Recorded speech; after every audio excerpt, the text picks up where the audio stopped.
Good evening my dear students, welcome back to the tutorial. आज के video session में हम एक्सरसाइज कोई नहीं करेंगे, बट आज हमें थ्योरी को स्टार्ट करना है, हमें ट्रायंगल को स्टार्ट करना है। इससे पहले हम लोगों ने बहुत सारे वीडियो सेशन को कर रखा है जिसमें हम लोगों ने अलग अलग चैप्टर्स को कंप्लीट किया। मैथमेटिक्स में मैंने लगभग 7-8 चैप्टर्स को कंप्लीट कर दिया, जो आपको यहाँ पे दिख रहा होगा। उन सारे चैप्टर्स का लिंक आपको यदि चाहे तो आप हमें व्हाट्सअप कीजिए, व्हाट्सअप नंबर वीडियो के डिस्क्रिप्शन में है। अदरवाइज आप चैनल के प्लेलिस्ट को विजिट करेंगे तो वहाँ पे आपको चीज़ें आसानी से देखने को मिल जाएगी। तो बिना टाइम वेस्ट के हम लोग टॉपिक को स्टार्ट करते हैं।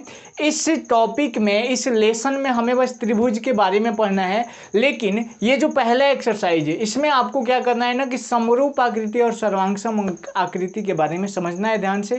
क्या चीज़ होता है समरूप और क्या होता है सर्वांगसम, ठीक। इसी के बारे में हम आज के वीडियो सेशन में डिस्कस करने वाले हैं और इसी पे एक्सरसाइज 6.1 आपका कंप्लीट बनेगा। तो चलिए देखते हैं, हम लोग स्टार्ट करते हैं। हेडिंग डाल दीजिएगा। दो चीज़ आपको हेडिंग डालना है, एक डालना है सर्वांगसम, तो आप लोग पढ़े हैं 9th में। सर्वांगसम जिसको अंग्रेजी में कहा जाता है कॉन्ग्रुएंसी, कॉन्ग्रुएंट, ठीक। और दूसरा होता है समरूप। तो अभी हम सर्वांगसम को देखते हैं। सर्वांगसम का अगर हिंदी में इसको पार्ट वाइज किया जाए, अगर इसका संधि विच्छेद आप करेंगे तो एक होगा सर्व प्लस अंग और प्लस सम। सर्व का मतलब हो गया सभी, अंग का मतलब भाग और सम का मतलब समान। जब भी सर्वांगसम या समरूप की बातें होंगी तो वहां पे कम से कम 2 ज्योमेट्रिकल फिगर आएंगे, ठीक। 2 ज्योमेट्रिकल फिगर आएंगे कब? जब यहाँ पे सर्वांगसम या समरूप की बात होगी, ठीक। अब यहाँ पे क्या करना है, दो ज्योमेट्रिकल फिगर आपस में कॉन्ग्रुएंट होंगे। कॉन्ग्रुएंसी होगा कब? जब इसके सभी अंग आपस में, सभी भाग आपस में क्या हो, समान है, जिसको आप 9th में बड़े अच्छे तरीकों से करे होगे। यदि आप 9th में पढ़े हो ना तो बहुत अच्छी बात है, लेकिन नहीं पढ़े हो तो 9th का भी हम लोग मैथ पढ़ते ही हैं, तो वहाँ पे हम लोग कंप्लीट कर लेंगे। आप लोग प्लेलिस्ट को विजिट करना, वहाँ पे दे दिया गया है, ठीक है। तो सर्वांगसम को समझ रहे हैं आप लोग क्या होता है? सर्वांगसम का मतलब हो गया सभी भाग समान, मतलब सभी भाग क्या होंगे वहाँ पे समान होंगे। ये पहला इंपॉर्टेंट पॉइंट हो गया हमारा सर्वांगसम, जिसको हम लोगों ने क्लास 9th में बहुत अच्छे तरीके से पढ़ा होगा आप लोगों ने, ठीक है। अब क्लास 10th में जो हमें करना है, या क्लास 10th में हमें करना है समरूप के बारे में। किसके बारे में करना है? समरूप। समरूप को अंग्रेजी में सिमिलैरिटी कहा जाता है, सिमिलैरिटी। अब ये सिमिलैरिटी क्या है, इसके बारे में हम थोड़ा डिस्कस करते हैं। समरूप को, जैसे हम लोगों ने सर्वांगसम को संधि विच्छेद किया था, वैसे ही समरूप को भी संधि विच्छेद करेंगे। देखिए यहाँ पे समरूप का अगर संधि विच्छेद किया जाए तो यहाँ पे 2 चीज होगा, सम रूप, अर्थात इसका शाब्दिक अर्थ क्या हो जाएगा, रूप जो है इसका क्या होगा, सम का मतलब समान, सम का मतलब क्या हो गया, समान या बराबर, ठीक। और इसका मतलब हो गया रूप। रूप मतलब आप आकार कह सकते हैं, रूप का मतलब सिंपली बोलिए फेस। तो वैसा 2 ज्योमेट्रिकल फिगर जिनके शेप आपस में समान हो, ठीक है, उसको आप क्या कहेंगे, समरूप कहेंगे। सर्वांगसम और समरूप में सबसे बड़ा अंतर जो है यही चीज़ है कि इसमें सभी अंग समान होंगे, इसमें सभी अंग समान हो या ना हो ये मैटर नहीं रखता, लेकिन ये चीज़ आपको मैटर जरूर रखता है कि इनका रूप आपस में समान होती है।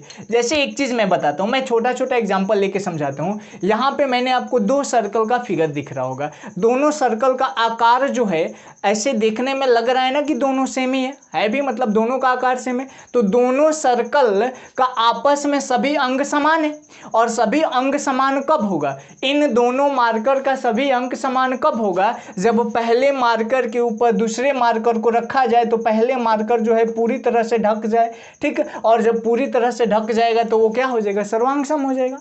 समझ में आ रहा है ना आपको? कहने का मतलब ये हुआ कि यदि मान लीजिए हमने इतना बड़ा कोई वस्तु है हमारे पास, ठीक है, अब इसी पे इतना ही बड़ा एक और वस्तु हम लोगों ने ला के रख दिया, तो ये तो पीछे वाला जो था पहले वाला पूरी तरह से ढक गया, और जब पूरी तरह से ढक गया तो कहेंगे कि यह क्या है, सर्वांगसम है, ठीक है। तो सर्वांगसम के बारे में इतना चीज कंफर्म होनी चाहिए कि इनकी जो समान है, सभी अंग जो हैं, सभी भाग जो हैं वो समान होने चाहिए। ठीक है छोटू, तो सर्कल वाला मैंने दिखा। अब दूसरा सर्कल वाला पिक्चर देखिए, इसके नीचे दूसरा सर्कल का एक फोटो आपको यहाँ पे दिख रहा होगा। इस फोटो को देखने से हमें क्या लग रहा है कि एक सर्कल बड़ा है, एक सर्कल छोटा है। एक सर्कल क्या है, बड़ा है और दूसरा छोटा है। तो एक सर्कल बड़ा है और एक सर्कल छोटा है, इसका मतलब पहले वाले सर्कल के ऊपर यदि दूसरे वाले सर्कल को लाके रखा जाए तो पहले वाले सर्कल पे दूसरे वाले सर्कल को आके रखेंगे तो वो ढकेगा तो नहीं ना, नहीं ढकेगा, नहीं ढकेगा, इसलिए सर्वांगसम नहीं होगा। लेकिन देखने में दोनों का रूप समान है ना, देखने में दोनों का रूप तो समान है ही, तो इसलिए क्या हो जाएगा, समरूप हो जाएगा, सिमिलरिटी हो जाएगा। सिमिलर कहने का मतलब समझते हो, सिमिलर मतलब बराबर। ठीक, अब देखिए एक और एग्जांपल मैं देता हूं, एक और फोटो को देखिए। यहाँ पे दो बसें दिख रही होंगी इस फोटो में और दोनों बसों का आकार, रंग, रूप सब चीज एक जैसा है, दोनों का मिलता जुलता है, अर्थात तो दोनों क्या है, सर्वांगसम है। लेकिन नीचे वाले फोटो में एक और फोटो आप यहाँ पे देख रहे होंगे, नीचे वाले फोटो में हम देख रहे हैं कि एक का बस का फोटो, मतलब एक बस का साइज बड़ा है और दूसरे बस का साइज क्या है, छोटा है। हालांकि दोनों बसें जो है एक ही है, दोनों बस सेम कलर वगैरह में है, लेकिन यहाँ पे ऊपर वाले में दोनों एक समान आकार की है और नीचे वाले में एक बड़ा है और एक क्या है, छोटा है। तो यहाँ पे जो दोनों एक साइज की है तो ये सब क्या हो जाएगा, सर्वांगसम हो जाएगा। यहाँ पे कॉन्ग्रुएंस हो जाएगा, कॉन्ग्रुएंट होगा। लेकिन दूसरा जो दिख रहा है एक बड़ा और छोटा, यह क्या होगा, हमेशा समरूप होगा। ठीक है छोटू, अब देखो थोड़ा सा यदि हम दिमाग लगाएं तो यहाँ से देखो मैं थोड़ा समझाता हूँ आपको। मान लीजिए एक ये त्रिभुज है, ठीक है, और एक ये त्रिभुज है, ये 2 सेंटीमीटर 2 सेंटीमीटर और ये 3 सेंटीमीटर, 2 2 3। अब देखिए, अब आपको पता करना है कि यह आपस में सर्वांगसम है कि समरूप है। सर्वांगसम के अगर सिंबल की बात किया जाए छोटू, तो सर्वांगसम का सिंबल ऐसे होता है, इक्वल्स टू के ऊपर ऐसे, और समरूप की बात किया जाए तो ये जो होता है बस ऐसे होता है। तो इस फिगर को आप याद रखोगे, मतलब इस डिनोशन को याद रखोगे कि सर्वांगसम को हम लोग ऐसे डिनोट करते हैं और समरूप को हम लोग ऐसे डिनोट करते हैं, ऐसे डिनोट करते हैं। ठीक है, दोनों चीज दिमाग में रहनी चाहिए। सर्वांगसम में इक्वल्स टू के ऊपर रहेगा ये डॉलर टाइप में, और यहाँ पे बस डॉलर टाइप में रहेगा। ठीक, अब आ जाओ इधर हम लोग, अब इन्हें हमें चेक करना है। यहाँ पे मान लो हमारा क्वेश्चन टाइप में दे दिया, यहाँ पे भरने को दे दिया कि बताइए इनमें से कौन सा फिगर भरेगा, या तो ये या तो ये। अब हमें चेक करना है क्या दोनों के अंग जो हैं, दोनों के भाग सभी समान हैं कि नहीं। तो देखो ये 2 सेंटीमीटर, ये भी 2, ये 2, ये भी 2, ये 3, ये भी 3, अर्थात इनके सभी अंग आपस में क्या है, समान है। जब सभी अंग समान होंगे तो ये क्या हो जाएगा, सर्वांगसम। और सर्वांगसम का डिनोशन क्या होता है, तो इक्वल्स टू के ऊपर क्या करोगे, आप डॉलर लगा दोगे, तो ये हो गया हमारा इक्वल्स टू और इसके ऊपर। समझ में, सेम यही चीज सेम ट्रायंगल में यहां पे भी लेता हूं।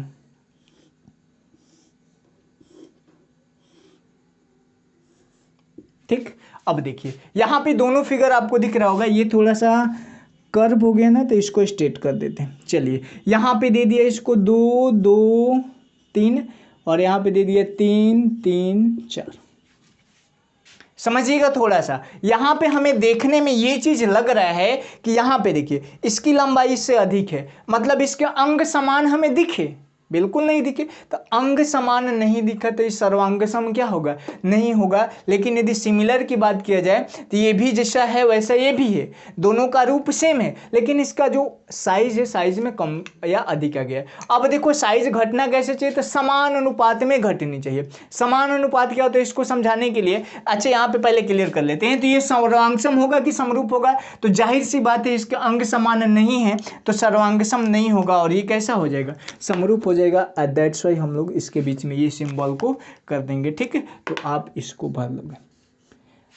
एक्सरसाइज 6.1 में सिर्फ यही चीज आपको करना है और कुछ ऑब्जेक्टिव क्वेश्चंस पूछे गए। ठीक है छोटू, तो यहाँ पे देखो, अब देखो समान अनुपात क्या होता है इसको मैं समझाने की कोशिश करता हूँ। यहाँ पे आपको 2 फोटोज दिख रहे होंगे, दोनों मेरे फोटोज हैं। ठीक, दोनों फोटोज में देखिए ऊपर वाला जो फोटोज है वह अच्छे तरीके से एकदम सुसज्जित है। नीचे वाला जो फोटो है इसकी मैंने चौड़ाई को घटा दिया है। क्या कर दिया, चौड़ाई को इसकी घटा दिया। चौड़ाई को घटाने का मतलब ऐसा लग रहा है ना कि नीचे वाला फोटो पिचका हुआ है ना। अब पिचका हुआ है, अब पूछा जाए कि बताइए यह सर्वांगसम है कि समरूप है। दिमाग में क्वेश्चन आएगा कैसे जज करेंगे। तो यहाँ पे पहला चीज तो हमें देखने को सर्वांगसम चेक करने में मिल गया कि न तो इन दोनों की साइज आपस में बराबर है, मतलब इसके अंग समान नहीं है, दैट्स वाई ये सर्वांगसम नहीं होंगे।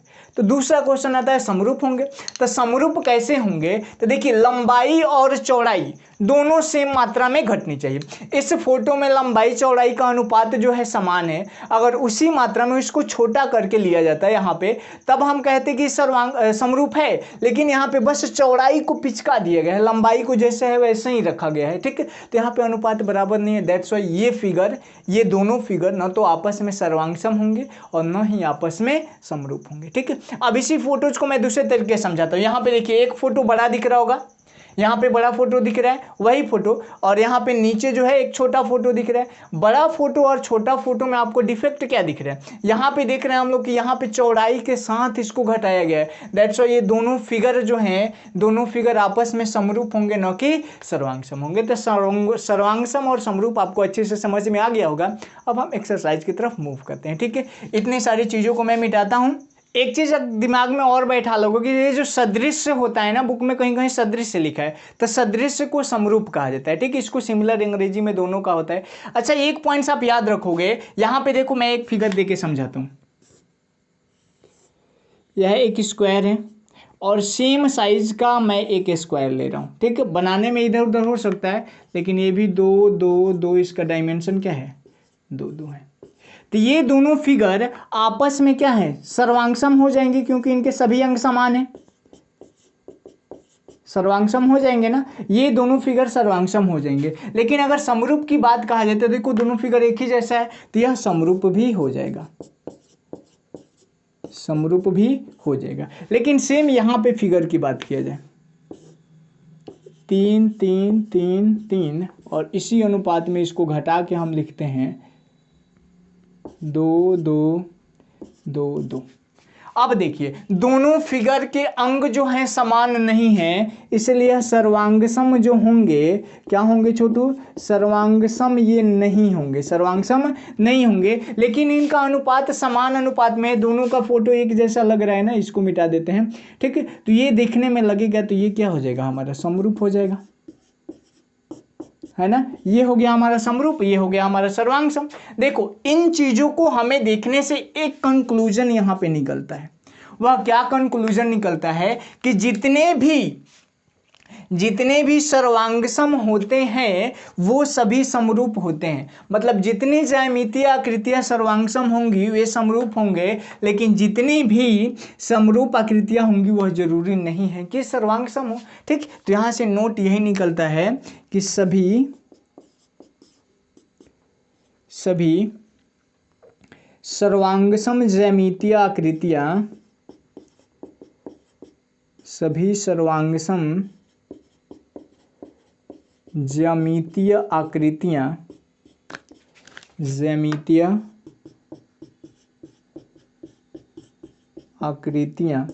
सभी सर्वांगसम ज्यामितीय आकृतियां समरूप होती हैं,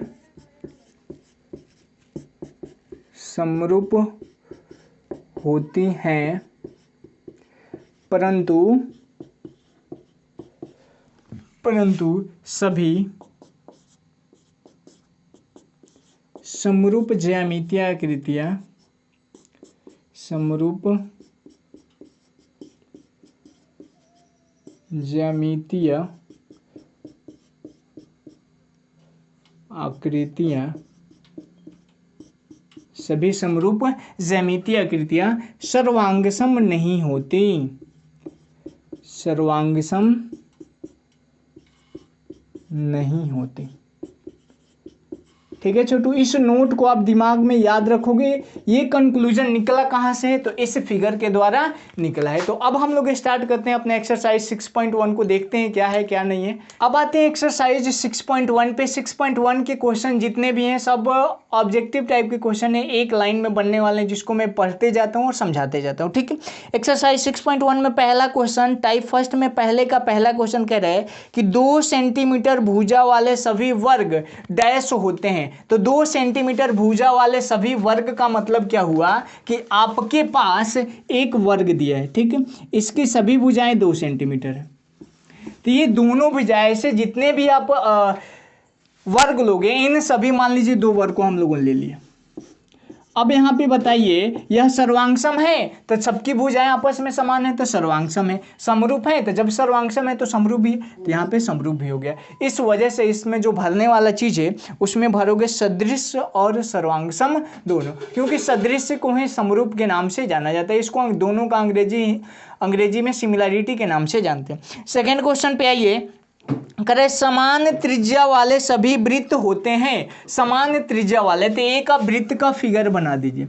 इस वृत्त में ये केंद्र हो गया और इसकी त्रिज्या क्या है, ये हो गई। तो आप लोगों को पता है कि वृत्त की साइज जो होता है वह उसकी त्रिज्या पर ही डिपेंड करता है। मतलब जितना बड़ा आप त्रिज्या लोगे उतना बड़ा वृत्त बनेगा, जितना छोटा त्रिज्या उतना छोटा वृत्त। दैट्स वाई यहाँ पे कह रहा है कि समान त्रिज्या वाले, मतलब यहाँ पे यदि 2 सेंटीमीटर मान के आपने लिया है तो यहाँ भी आपको 2 सेंटीमीटर ही लेना है। अब वो बताइए यह सर्वांगसम होगा तो बिल्कुल होगा, समरूप होगा तो बिल्कुल होगा, क्योंकि दोनों फिगर आपस में समान है। ठीक है, तो इस वजह से इसका भी आंसर जो होगा सदृश और सर्वांगसम दोनों हो जाएगा। ठीक है, अब आ जाइए तीसरे क्वेश्चन पे, कह रहा है सभी समचतुर्भुज। तो समचतुर्भुज कैसा होता है, ये भुजा इस भुजा के बराबर, ये भुजा इस भुजा के बराबर, मतलब जितने भी समचतुर्भुज होते हैं क्या वह सर्वांगसम होते हैं। चलिए इसको मैं एक और एग्जांपल लेता हूं। मान लीजिए मैंने कम से कम 2 लेना है, ठीक है, और ये भुजा इस भुजा के बराबर, चारों भुजाएं आपस में बराबर, दोनों ही फिगर हमारा समचतुर्भुज है, रोम्बस है। लेकिन यहाँ पे हम देख रहे हैं कि दोनों का साइज जो है अलग अलग है। जब साइज अलग अलग है तो यह सर्वांगसम नहीं होगा, लेकिन दोनों का रूप एक जैसा है, इसलिए क्या हो जाएगा, समरूप हो जाएगा। तो इसमें आप भरोगे क्वेश्चन नंबर 3 में कि सदृश, ठीक, सिमिलर हो जाएंगे, समरूप हो जाएंगे, यह सर्वांगसम नहीं होगा। क्वेश्चन नंबर 4 में आ जाइए, कह रहा है कि एक भवन के एक ही निगेटिव से बने सभी फोटो, एक भवन के एक ही निगेटिव से बने सभी फोटो डैश होते हैं। अब ये निगेटिव क्या होता है, तो पहले के ज़माने में जब कैमरा हुआ करता था, लोग स्टूडियो में जाकर के फ़ोटो खिंचवा करके क्लिक करके घर में रखते थे। उस ज़माने में एक फ़ोटो के साथ निगेटिव दिया जाता था, उस निगेटिव से आप कभी भी चाहें तो उसको फ़ोटो निकाल सकते हैं। ठीक, निगेटिव का मैं छोटा सा इमेज यहाँ पे आपको शो कर रहा हूँ, जिसको आप देख करके समझ सकते हो। बहुत सारे बच्चे ऐसे देखे भी, हम लोगों ने तो देखा है, आप लोग का पता नहीं, लेकिन निगेटिव ऐसे मिलता था जिसमें फ़ोटो के आप बाद में भी उस निगेटिव के द्वारा फ़ोटो को तस्वीर निकाल सकते हो। तो कह रहे हैं कि क्या सभी फोटो जो होते हैं वह सदृश होते हैं, सर्वांगसम होते हैं। तो इसका आंसर देखो क्या हो जाएगा, जितने भी आप एक निगेटिव से फोटोज निकालोगे, कोई जरूरी है कि वह फोटो या तो बड़ा हो या छोटा हो। मान लीजिए एक नेगेटिव हमारे पास है, उस नेगेटिव के द्वारा कभी चाहें तो हम बड़ा फोटो निकाल सकते हैं, कभी छोटा फोटो निकाल सकते हैं, उसी का समान अनुपात में घटा करके। तो इससे ये चीज़ कंफर्म होता है कि उसका आकार तो फिक्स नहीं है, लेकिन उनकी रूप जो है आपस में समान है, और रूप जब समान है तो ये भी क्या होगा, सर्वांगसम नहीं होगा, लेकिन सदृश हो जाएगा, समरूप हो जाएगा। तो क्वेश्चन नंबर 4 में भी आप सिर्फ सदृश भरोगे। कह रहे हैं 2 बहुभुज। अभी बहुभुज क्या होता है, तो बहुभुज को मैं कल के वीडियो सेशन में बताने वाला हूँ, वहाँ पे एकदम स्टार्ट से मैं आपको बहुभुज को समझाता हूं। ठीक है, अभी के लिए समझ लिए त्रिभुज, चतुर्भुज, पंचभुज, षष्ठभुज, जितना होता है ना बंधाकृतियों से, रेखाओं की बंधाकृतियों से जितना भी फिगर बनता है वह सब बहुभुज होता है। अब कह रहा है कि बहुभुज जिनकी भुजाओं की संख्या समान है, भुजाओं की संख्या समान है, समरूप होते हैं यदि उनकी संगत कोण समान एवं संगत भुजाएं बराबर हो या अनुपातिक हो। देखिए जब भी आपको, मान लीजिए हमारे पास एक ये बहुभुज दे दिए, ये बहुभुज है ना, त्रिभुज है तो बहुभुज है, लेकिन इसके अनुपात, यहाँ पे ये कोण बन रहा है, यहाँ पे ये भी कोण, यहाँ पे ये भी कोण, तो अगर हमें घटाना होगा तो सेम कोण को घटाएंगे ना, कोण को भी घटाएंगे, साथ में भुजा की लंबाई को भी घटाएंगे। तो यहाँ से एक बात हमें कंफर्म हो गया कि कोण भी घटेगा, भुजा भी घटेगा, मतलब अनुपात में घटेगा। इस वजह से इसमें आप क्या भरोगे, समानुपातिक भर दीजिएगा। ठीक है, अब आ जाइए क्वेश्चन नंबर 2 पे। 2 नंबर क्वेश्चन को बड़े ध्यान से समझना है, ट्रू फॉल्स का क्वेश्चन है। कह रहा है कि 2 सदृश आकृतियां सर्वांगसम होती हैं। जो मैंने स्टेटमेंट लिखवाया था यहाँ पे वही चीज़ तो पूछ रहा है। कह रहा है कि 2 समरूप आकृतियां सर्वांगसम होती है, तो ऐसा तो मैंने नहीं लिखवाया। मैंने लिखवाया कि सभी समरूप सर्वांगसम आकृतियां समरूप होती है, लेकिन सभी समरूप सर्वांगसम नहीं होती। इस वजह से 2 का पहला क्या हो जाएगा, गलत हो जाएगा, फॉल्स हो जाएगा। दूसरा कह रहा है सभी सर्वांगसम आकृतियां समरूप होती हैं, बिल्कुल होती है, मैंने स्टेटमेंट लिखवाया था, तो इसको आप सत्य कर दोगे। सभी समद्विबाहु त्रिभुज समरूप होते हैं, सभी समद्विबाहु त्रिभुज समरूप होते हैं, नहीं, कैसे नहीं, देख लीजिए। यहाँ पे मैं एक समद्विबाहु त्रिभुज बना दिया, इसकी ये भुजा और ये भुजा आपस में बराबर है, ठीक है। अब कह रहा है कि सभी समद्विबाहु, तो ये भी तो हो सकता है ना, ये भुजा और ये भुजा आपस में बराबर हो। तो पूछ कह रहा है कि सभी समद्विबाहु त्रिभुज समरूप होते हैं। देखिए तो ये समरूप दिख रहा है, नहीं दिख रहा है क्योंकि इसका आधार जो है असमान भुजा है, इसमें जो ये खड़ी वाली लाइन है ये असमान भुजा है, दैट्स वाई ये भी क्या हो जाएगा हमारा असत्य हो जाएगा। चौथे नंबर क्वेश्चन पे आइए। चौथा नंबर क्वेश्चन कह रहे हैं सभी समकोण त्रिभुज समरूप होते हैं। बिल्कुल नहीं, क्योंकि उसमें भी सेम कंडीशन अप्लाई होता है, कर्ण, उसका लंब, उसका आधार सब अलग अलग होते रहता है। मान लीजिए पहले हम लोगों ने समकोण त्रिभुज बनाया तो ये हमारा समकोण हो गया, तो ये एंगल मानेंगे तो ये होगा हमारा परपेंडिकुलर, ये हाइपोटेनस, ये बेस। मैंने ट्रिगोनोमेट्री में बड़ा अच्छा तरीके से समझाया था। लेकिन कंडीशन ये बनता है कि जब हम लोगों ने इसको कर दिया, ये बना दिया, तो ये लंब हो जाएगा, इसको करेंगे तो ये हो जाएगा हाइपोटेनस, ये हो जाएगा परपेंडिकुलर और ये हो जाएगा बेस, ठीक है। तो यहाँ पे चेंज हो रहा है, दोनों फिगर जो है सिमिलर नहीं दिख रहे, एक जैसे नहीं दिख रहे हैं, दैट्स व्हाई ये जो होगा ये भी क्या हो जाएगा हमारा फॉल्स हो जाएगा। सभी वर्ग, पांचों क्वेश्चन कर रहा है सभी वर्ग समरूप होते हैं, सभी वर्ग समरूप होते हैं, हाँ बिल्कुल होते हैं, मैंने दिखाया था। चलिए सभी आयत समरूप होते हैं, बिल्कुल सभी आयत, आप कोई भी आयत बना लो समरूप है। ये आयत तो हुआ नहीं, समरूप है, समरूप है, समरूप है ना, इसका समान आकृति हो रहा है, इसलिए वजह से ये क्या होगा सत्य होगा, ट्रू हो जाएगा। सातवां क्वेश्चन कह रहा है किसी व्यक्ति के एक ही निगेटिव से चित्रित फोटो सदृश होते हैं। कह रहा है कि किसी व्यक्ति के एक ही, तो इसको तो मैंने अभी पिछला क्वेश्चन नहीं था, कौन सा क्वेश्चन था, क्वेश्चन नंबर पहले का 5वां, तो सदृश ही होता है, सिमिलर होता है, इस वजह से ये भी क्या हो जाएगा सही हो जाएगा। 8वां क्वेश्चन, एक ही व्यक्ति के दो फोटो, एक 5 वर्ष की उम्र में और दूसरा 50 वर्ष की उम्र में, सदृश होता है। अब बताइए कि मान लीजिए कोई हमारे पास ऐसा आदमी है, जैसे मैं 5 वर्ष पहले कैसा हूँ, 5 वर्ष की उम्र में कैसा हूँगा और 50 वर्ष की उम्र में कैसा हूँगा, दोनों में भिन्नता पाई जाएंगी, तो न तो मैं सर्वांगसम होऊंगा और न ही समरूप होऊंगा। यहाँ पे पूछ रहा है समरूप होगा तो नहीं, तो ये भी क्या हो जाएगा हमारा फॉल्स हो जाएगा। क्वेश्चन नंबर 3 को थोड़ा सा फिगर वाइज आपको बनाना है, चलिए देखते हैं क्वेश्चन नंबर 3 आप कैसे बनाओगे।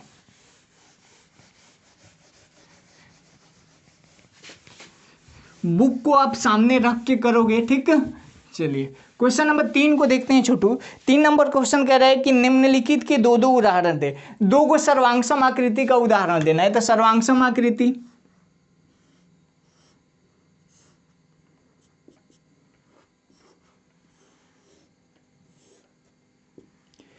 दो दो दो दो दो दो दो दो हो गया आंसर।